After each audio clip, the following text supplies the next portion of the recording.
My name is Sam Kesterson. I'm the project coordinator for this HIV program. I met many of you about this, and we are just going to kind of go over what we've accomplished over these last couple of years. So, Keith, if you wanted to kick us off. Yeah, for sure. We'll just kind of wrap this program up in the sense of giving you the latest status check and pointing a bit to the future, like Sam was talking about. We've talked about HIV and other meetings in the past. This is grant-funded work from the Michigan Department of Health and Human Services. Really, the rationale here is that the CDC, among others, really recommend everybody, regardless of risk, get screened for HIV at some point in their life between the ages of 13 and 64. Obviously, we expect a lot of that to happen in more of a primary care setting, but the reality is that, as we know, not everybody has access to primary care. The emergency department, sometimes by default, functions as primary care. And there could be an opportunity to really reach people with screening who otherwise would not be able to get screened for HIV. And there's actually literature and studies that demonstrate the feasibility and effectiveness of screening for HIV in the emergency department setting. So that's really kind of the logic behind the work. We've been engaged in this over the last 2 years in supporting sites in two ways. One is a learning series, a set of webinars, and Sam's going to talk a bit about those. And then also implementation support. And we've reached out and connected with a number of sites in Medic on this and actually outside Medic as well. And have had some seed funding to support local implementation, as part of this program as well. So Sam, I'll kick it back to you. Yep. So many of you guys have been attending these learning series events, and we'll kind of go over what some of the outcomes of that has been. But really quick, here's just an overview of some of the things that we've covered as part of these learning series. Lots of different areas and avenues that we went over, including like why the ED, what different types of screening programs might look like in the emergency department, why it's important for public health. And lots of connection to linkage to care and follow up and some efforts from MDHHS to support that type of work. Um, and then we were able to kind of capture some data. So lots of different individuals that we were able to connect with and outreach to. Um, Pretty highly attended, which was amazing. So thank you to all of you who contributed to that. It was 10 events. We've had 14 speakers. We were able to offer some continuing education, which has been great. And, connect 178 different organizations. Like that's pretty incredible for building a collaborative network.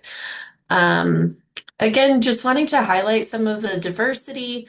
These are some of the different organizations that attended. So, and then we have different roles as well. Just really also wanting to highlight the importance of making sure that everybody is at the table and that this is not a siloed program, or a siloed effort. So, lots of different folks at the table for these conversations from different organizations and different roles. Another thing that we did at the learning series was have folks complete a survey to assess some attitudes and beliefs about screening for HIV and specifically in the emergency department setting.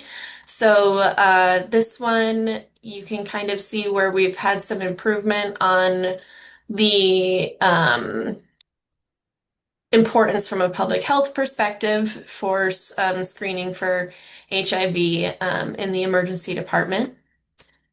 This one we saw a little bit improvement as well, that it's something that is needed. And then this one is really where I feel like we've made the most strides for seeing that folks in the ED don't feel like it's undue burden on them. I know a lot of times these initiatives feel like it's just one more thing added to people's to-do list, and that can be really draining. And so we were able to kind of discuss different opportunities for screening purposes that, reduce the burden and perceived burden, including and especially that follow-up process.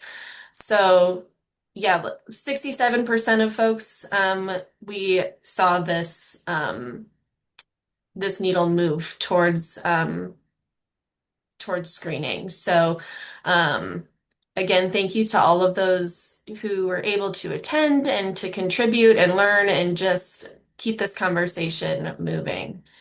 And I did want to also point out that we were able to engage with some sites on just having conversations about what screening might look at their organization. And some of that really was just like finding out what currently happens when you do screen someone for HIV in the emergency department, which can happen for, clinical reasons outside of just like an opt-out screening program and connecting folks to their local health department for follow-up care and optimizing some of that. So and on top of that, we had Hurley moved forward with theirs, where now their screening program is entirely nurse driven.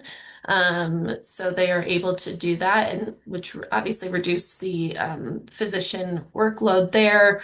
Henry Ford has been super engaged with us as well. For the mini grants and for moving forward with their screening program with more of their sites.